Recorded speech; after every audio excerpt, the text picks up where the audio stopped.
بنی اسرائیل کا وہ عبادت گزار شخص قریب 80 سال تک عبادت کیا اور باہر نہیں نکلا. شہر میں سب سے زیادہ مقبول، ہر ایک اس کے پاس دعائیں کرانے کے لیے آتے تھے. اتفاق سے اس گاؤں میں ایک گھر کے 4 بھائی تھے، وہ تجارت پر جا رہے تھے. ان کی تنہا بہن تھی گھر پر. چاروں نے سوچا ہم تجارت پر جا رہے ہیں، اپنی بہن کہاں چھوڑیں.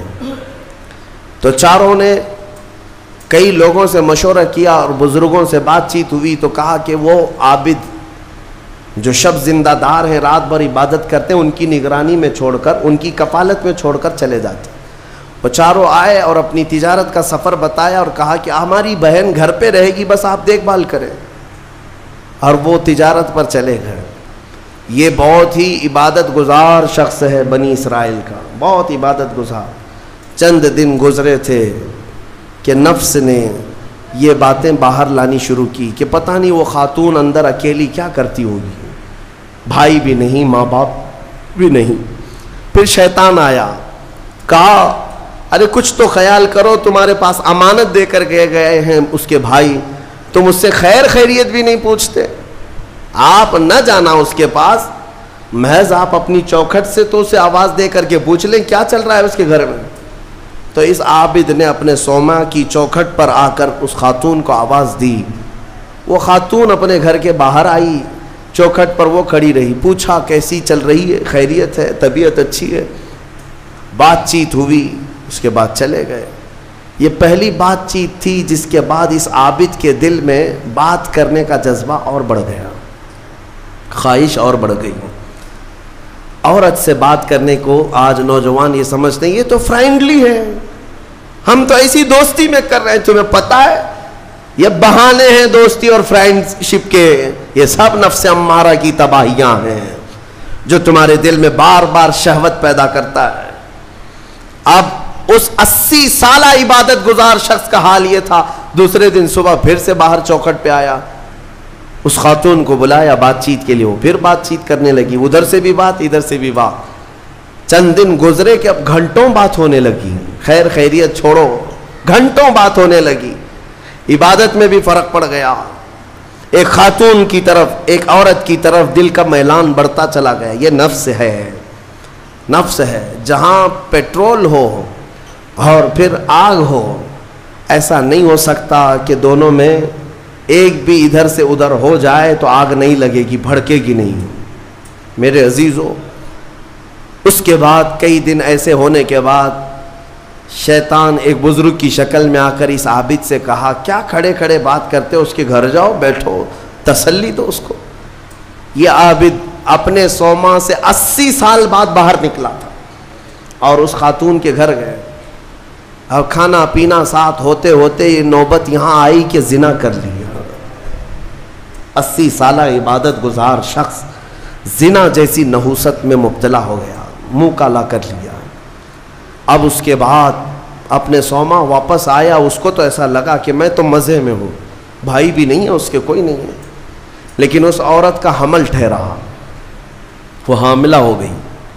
اب اس کو ڈر لگا کہ اس کا حمل ہو گیا، کیا کیا جائے. نفس بھڑکاتا رہا، شیطان بھی ساتھ دیتا رہا. شیطان آیا اور اس نے کہا کہ ایک کام کرو، اس کا گلا گھونٹ کر مار ڈالو ورنہ تمہاری بدنامی ہوگی. یہ عابد اس کے گھر گیا، رات کو اس کے ساتھ تنہائی پا کر کے اس کا گلا گھونٹ دیا اور عورت کو ختم کر دیا. قتل دوسرا گناہ. اور اس کے بعد اسی گھر میں گڑھا کھود کر کے دفن کیا. چوری کو چھپانا پھر سے گناہ. زمین کو صاف کر دیا. واپس اپنی عبادت گاہ میں آیا. جب وہ بھائی اس کی تجارت سے واپس آئے، پوچھا ہماری بہن کہاں ہے. تو یہ رونے دھونے لگا. کہا تمہاری بہن بڑی بیمار ہو گئی تھی، علاج کرایا، نہیں بچ سکی، انتقال ہو گیا، قبرستان میں میں نے دفن کروا دیا. اور جھوٹ موٹ ایک قبر کے پاس لے گیا اور کہا یہ تمہاری بہن کی قبر ہے. بھائی روتے رہے، اپنی تنہا اکلوتی بہن کو یاد کر کے واپس آئے. بات یوں ہی گزر گئی، لیکن نفس کی تباہ کاریاں چھپتی نہیں ہیں. یہ کالے کرتوت کبھی پوشیدہ نہیں رہتے. پھر ابلیس ان 4 بھائیوں کے پاس گیا اور کہا تمہیں پتہ ہے تمہاری بہن کہاں ہے. کہا وہ تو انتقال ہو گئی، اللہ کو پیاری ہو گئی۔ کون کہا؟ کہا اس عابد نے کہا۔ کہا وہ جھوٹ بولتا ہے، اس نے تمہاری بہن کے ساتھ منہ کالا کیا، زنا کیا اور گلا گھونٹ کر مارا اور اسی گھر کے اندر دفن کیا ہے، کھود کر دیکھ لو۔ ابلیس نے ان بھائیوں کو سب بتایا، اور جب ان بھائیوں نے زمین کھودی تو لاش سڑی گلی موجود تھی۔ اللہ اکبر! اب زمین کے پیروں کے نیچے زمین کھسک گئی۔ کیا اللہ والا ایسا بھی کر سکتا ہے؟ اتنا عبادت گزار۔ پھر لوگوں کو جمع کیا گیا، سبوں نے دیکھا تو اس کے بعد غصے میں سارے لوگ بپھر گئے اور سب کے سب ٹوٹ پڑے اس سوما پر، اور اسے کھینچ کر کے باہر لایا گیا اور اس سے پوچھا گیا۔ اخیر میں مار توڑ کے بعد اس نے اقرار کر لیا کہ ہاں میں نفس کے دھوکے میں آ گیا تھا، مجھ سے یہ گناہ ہو گیا ہے، غلطی ہو گئی ہے۔ ساری قوم نے مل کر اس کا چہرہ کالا کیا اور اس کو پھانسی پر چڑھایا۔ جب پھانسی پر لٹکانا تھا، دنیا تماشا دیکھ رہی تھی، بچے تالیاں بجا رہے تھے، لوگ پتھر پھینک رہے تھے، لیکن اس وقت بھی سامنے شیطان آیا اور اس کا نفس بھی تھا، یہی نفس امارہ ہے۔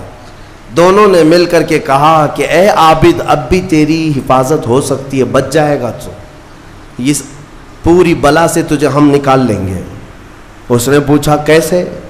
کہا دیکھ تو جتنی عبادت خدا کی کیا 80 سال، اس خدا نے تجھے کچھ نہیں رکھا، اس حالت تک لے آیا، کاش تو ہماری عبادت کر لیتا، ہمیں خدا مان لیتا تو چٹکی میں تجھے نکال لیتے۔ نفس کی سن لیا اس عابد نے، کہا صحیح بات ہے، اتنے سالوں تک خدا کی عبادت کرتا رہا، پھر بھی پھنسا ہوں، کچھ بھی اچھا نہیں ہو رہا ہے میرے ساتھ، ایک غلطی ہوئی اس کی سزا ہی ہو رہی ہے، نفس صحیح کہہ رہا ہے۔ اس نے اپنے نفس کی مانی اور شیطان سے کہا تو ہی میرا خدا ہے، تجھ سے میں سجدہ کروں، مجھے اس بلا سے نکال لے۔ جیسے ہی اس نے یہ کہا، شیطان تالیاں مارتا ہوا چلا کہ میرا کام مکمل ہو گیا، ادھر لوگوں نے اسے پھانسی پر چڑھا دیا۔ ابتدا آنکھوں سے شروع ہوئی، باتوں سے شروع ہوئی اور کفر پر خاتمہ ہوا۔ موت کس بات پر ہوئی؟ کفر پر موت ہوئی۔ لوگ ہلکے میں لیتے ہیں کہ یہ یوں ہی مزے کی زندگیاں ہیں۔ میرے عزیزوں، نفس سے الرٹ رہو، اس نفس نے اچھے اچھوں کا تقوی بھسم کر دیا، کئی لوگوں کی عبادتیں ضائع کر دیں، عورت کے فتنے سے، مال کے فتنے سے۔